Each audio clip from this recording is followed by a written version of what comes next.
couple of days a week. And this guy, Ross, he was in kindergarten school, whatever they call it. He was only 3. And he would come home from preschool, I guess it is, and he would watch, and he said, told his mother, he says, you know, you don't have to have her. I can do that. So she says, well, go ahead. Well, every day I used to sit with him and watch Sesame Street because I had to learn the alphabet over again and the numbers, and I had a pencil with a big thing on it so I could try to write. And I can remember this little guy, today we're doing the letter R. You know, the way they do it on Sesame Street. But he did a lot. He did a lot for helping me convalesce because here I was, 50, and got this little guy, and we came up to Cape Cod in September. A friend of ours had a place at Barnstable Harbor. Everything was closed down, and he used to take me for walks along the beach and help me over obstacles, etc. So it's kind of emotional for me. But I can remember the day we're doing the letter R, you know.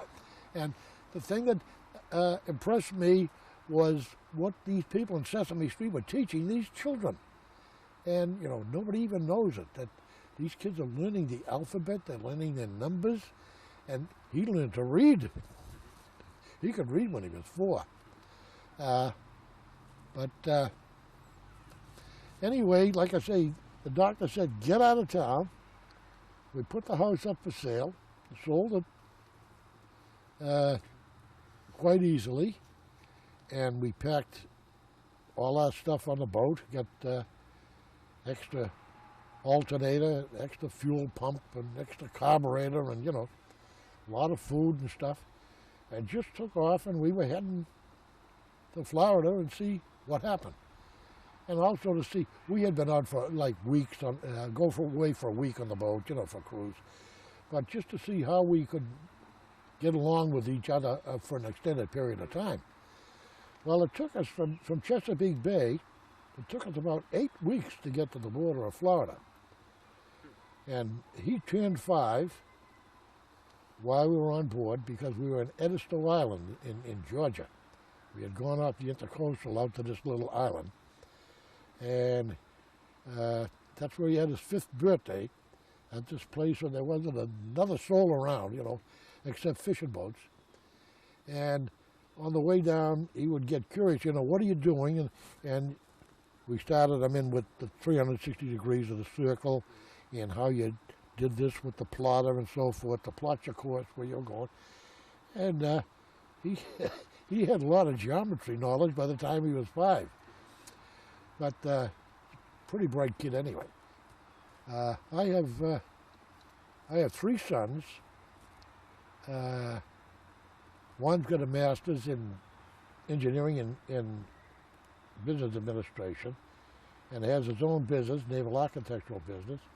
He's in the shipping business now, cargo shipping, and works for Lloyd's of London a lot of times on their insurance problems.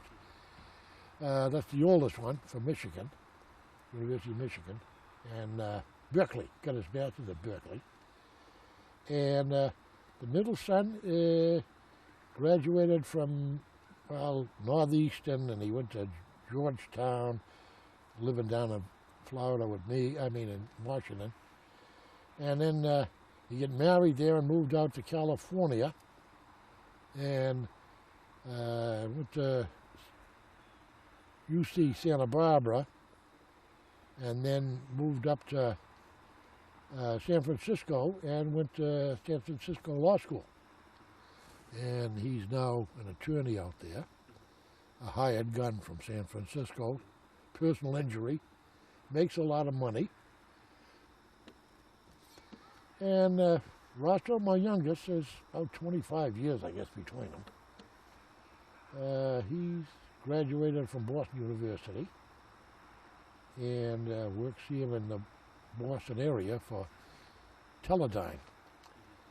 And pretty smart cookie. But I have had a very, very fruitful life. I've enjoyed every minute of it. I have 3 fine sons. Good citizens.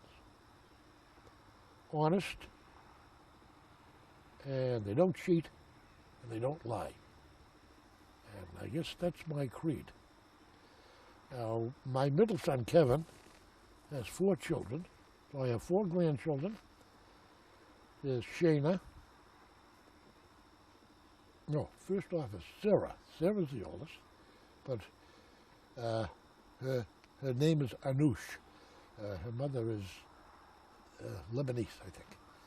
And so they named her Anoush so they wouldn't confuse it with another Sarah, who graduates from college this year. And Shana is at University of California, Santa Barbara in her 2nd year.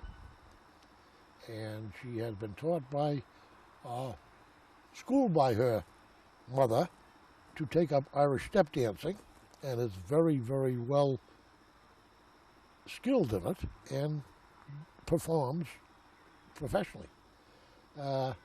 Then we have John S. So not to confuse all the Johns, because my oldest boy is John Connell. But tell you a story about that. When he graduated from Michigan, he came to work for the Navy in Washington. And of course, he came in as a low level. And so John Lancaster. After about the 3rd pay period, all of a sudden, I got a check, and I said, "What is this?" And he was telling me about the raise he got. But it turns out that he had got my check, and I got his. And so I said, "John, you're going to change your name to J. Connell Lancaster, so we don't get any more mixed up in our paychecks." But my 3rd grandchild is John Samuel. We call him Sam, so we don't get. And then the 4th one is Gracie, Shelby Grace. I call them S Troop because we got Sarah, Shana, Sam, and Shelby. But I was just up here visiting with him. The first week in August, he brought all his children over here. They rented a place down on Cape Cod for 2 weeks. And we did some stuff around Boston that we used to do when he was a kid. We used to go to Marblehead. We would stop at the north end on Fleet Street to this little grocery store where I used to get sandwiches when I was driving the truck. And a guy, his name was Jacopucci, made great sandwiches. So on the way to Marblehead, we would stop and get these Italian grinders, you know. And so he had to show his kids that. And we went over to South Boston and actually saw the house that my father lived in when he applied for citizenship. That's how I found out where it was. Because when we went to Ireland the first time, we were looking for my relatives. I had never had any contact with my father's family at all, except for an uncle who worked in the rope walk at the Navy Yard. Well, what they do in the rope walk, they wind rope, you know. And if you do that for 25 years, you're going to get a little wound up here.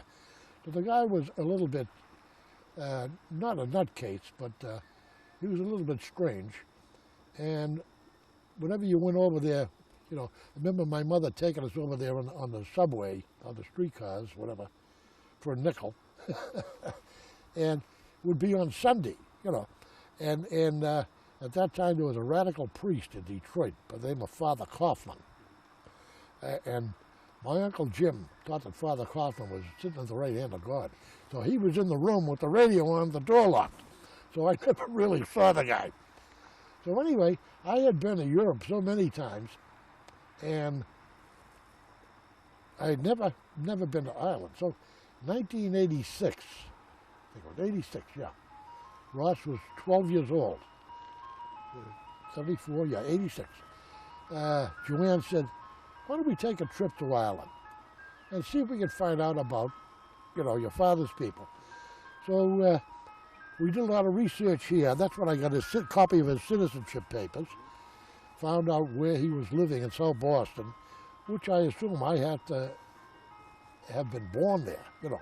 But I'm not sure of that, because they lived in Broadway and they lived on Boston Street and then Edison Green. And I don't really know where I lived when I was born. So I think that's pardonable.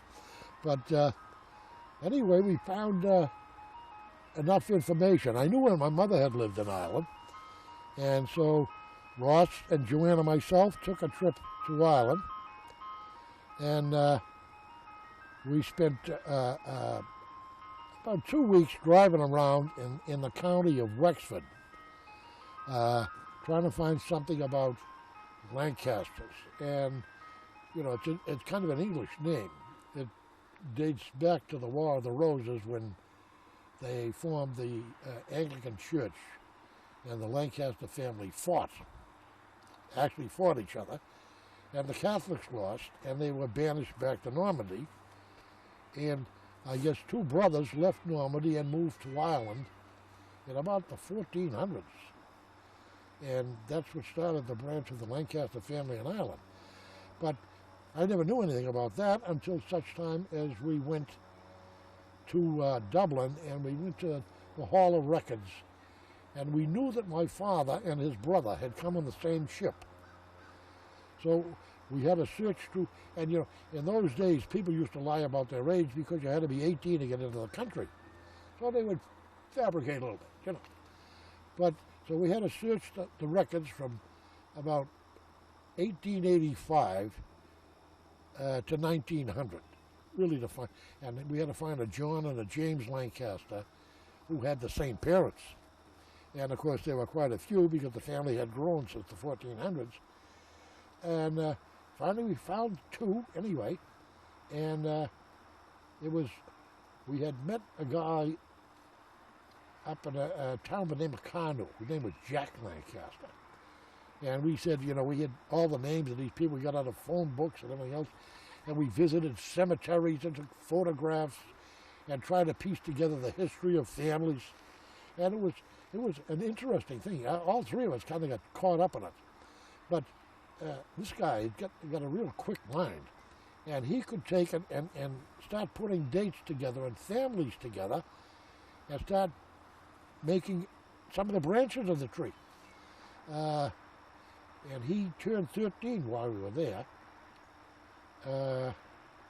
And we went to Dublin to see an Irish comedian. That's where he wanted to go for his birthday. Hal Roach. I don't know if you ever heard of him. Yeah. And but that's another story. Anyway, there was this one John Lancaster, was in the phone book in this town of Ballyboy. And we mentioned this to this other Jack Lancaster up in the south. He says, no, he says, he wouldn't be your cousin. He says, he's too young a man. Well, anyway, after we went to Dublin and we found out the parish that these people were from was Ballyboy. Well, we were getting ready to leave to go to England. We had some friends that were living in England at the time. We were going to visit them for 2 weeks. And he said, you know, you might as well call him. He says, you're only going to come here once. You might as well call and find out. So I called the guy, and got his wife. He came on the phone. I said, I'm trying to find a Lancaster family that had 2 brothers who immigrated to the United States. He says, my father had 2 brothers, John and James, who went to America in 19 and 12. I says, that's it. So he says, well, he says, James had children, but John had none. I says, well, I'm here to prove you're a liar, because... So anyway, we made arrangements to go down the next day to see him. And it was about a 60-mile drive out of Dublin. And we had turned in the car that we used for touring. And he said I had to be there at 11:30 on a Saturday morning. Well, the car rental place didn't open until 9:30. And 60 miles on an Irish road. There was a straight road in Ireland. They say straight down the road, they're lying. Because they go around Mrs. Murphy's barn, somebody else's 40 acres. So anyway, we drove like hell in this little green car and got there. And we had a bigger car, and I went to get out of the door, the driver's side, and I stood up.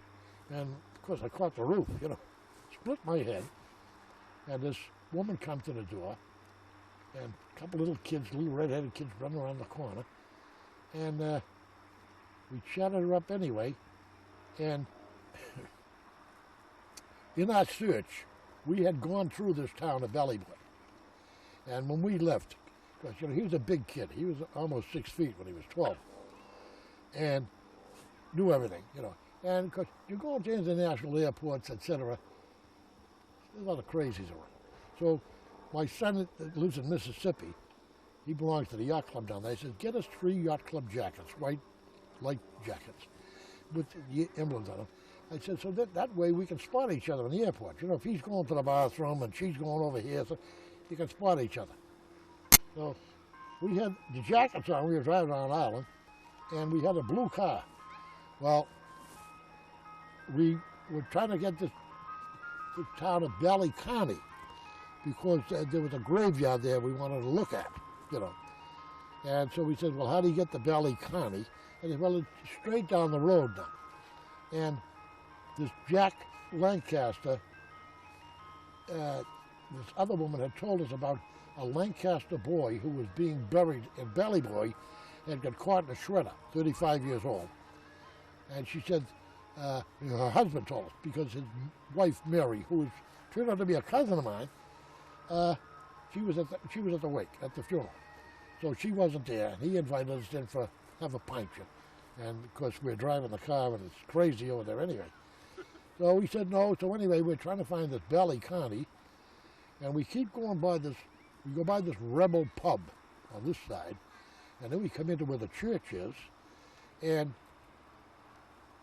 the church and the graveyard are very close by. So they don't have a hearse. They carry the coffin down to the graveyard. So the streets, the people are all lined up. Well, Joanna's saying, why don't you stop and ask them? They must know the Lancasters. I said, no, that's very self-serving. I can't do that. These people are here for a funeral. So we drive out of town anyway, because it's straight up the road to Ballyconny. Right up the road a bit now. Come up, there's a fork. Well, you stays on the high road. Well, there's no telling the high road from the low road, all right? So I take the left. And I'm driving along. All of a sudden, here's the Rebel pub again. All right? And Jesus, we're going around to the circle with all these crooked roads. Go through the town, everybody's still standing there. Out and take the right, Here's another fork in the road. I'm back to the Rebel pub again. 4 times. I went back to the Rebel pub and went through the funeral procession. The following week, when we went down to see my cousin, he says, did you folks have a blue car the last time you was here? They were all laughing at the crazy Americans who were lost, going back and forth through the town.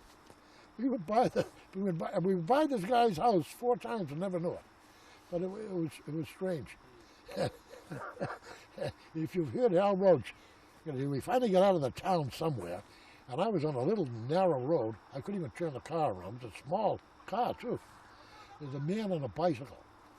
And I stopped the car, and I rolled the window down. I said, could you tell me, is this the road to Ballyconny? Now, this is exactly what he says. Well, 'tis no.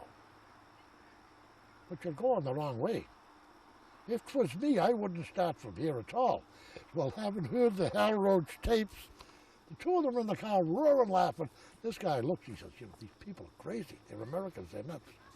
But he opened a gate in the hedgerow so I could back the car in to turn around. That's how narrow it was. But the Irish people are funny. They don't like you to make fun of them, but you're not making fun of them, you're just telling them the way they are. And we had more laughs. We've been back 3 times now. I dragged him. He's been to Italy. He came to Italy with us when he was 2 years old because her father and mother were supposed to mind him. And she flew up with him, going to fly up to Boston. And I'd fly from Washington, pick her up at Boston and take off because I had to work in Gaeta. And we were going to take 2 weeks off and do Naples, where her father came from, and not Naples, Sicily. He came from Sicily. Mother came from the Naples area. So we were going to do that. Because I'd been to Italy about 4 times, and I never saw anything except the airport, the ship, back to the hotel, back to the airport, But when she started coming with me, like I say, I found travel much more enjoyable. because there was something to do, somebody to talk to, and I never was one to hang out in bars. You know, I'd have a drink. Don't get me wrong, I drink, but I never hung out forever, you know, in bar rooms or whatever. But she was getting ready, we were getting ready to go to Italy, and she's supposed to take him up to Bedford to her mother and father. And her father was a pizza cook down at the Regina Pizzeria in Boston. And he went in the morning with a gas explosion, and he got burned. And he ended up at the Mass General Hospital in the burn unit. Her mother was in there with him all the time. Couldn't arrange for a babysitter at that late date. We're going to be gone 2 weeks anyway. So, Don had his picture stuck on the passport and took him with us. He's 2 years old. And then he came to Ireland with us. And he's good company. Because he's into everything, you know, and he pays attention to what's happening. And I'm good friends with all three of my sons. I really am. I'm not just their father. I think I'm a good friend.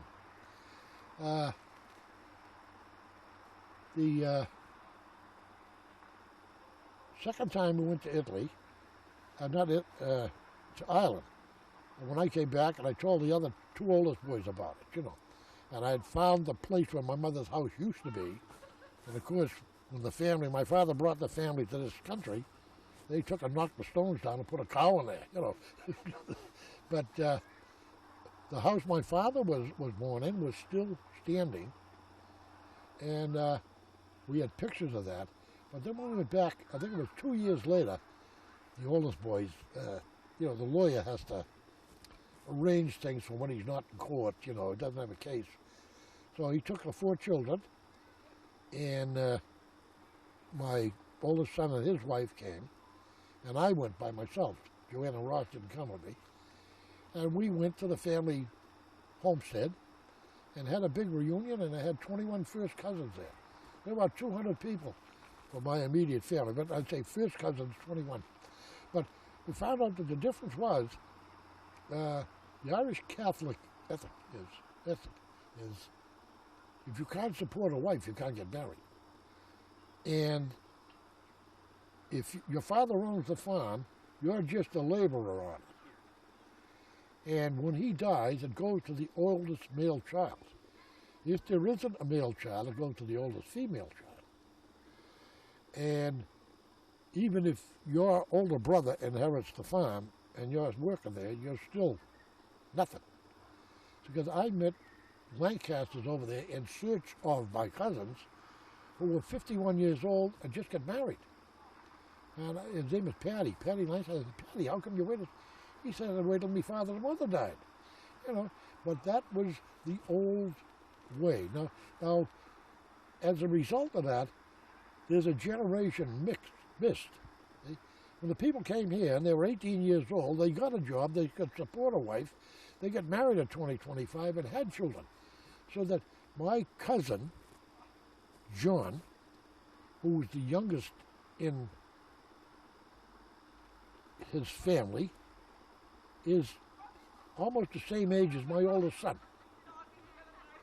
And there's a whole generation, which is why this guy said he couldn't be your cousin, he's a young man. You know, because I'm looking at people who should be, you know, 60, 70 years of age or older.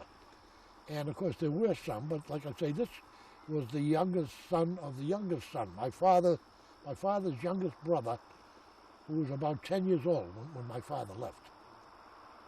And like I say, married late in life, and as a result, they've missed a whole generation.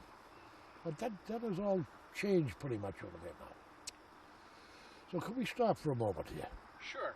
Okay. In fact, actually, that's... I think I pretty much talked out anyway.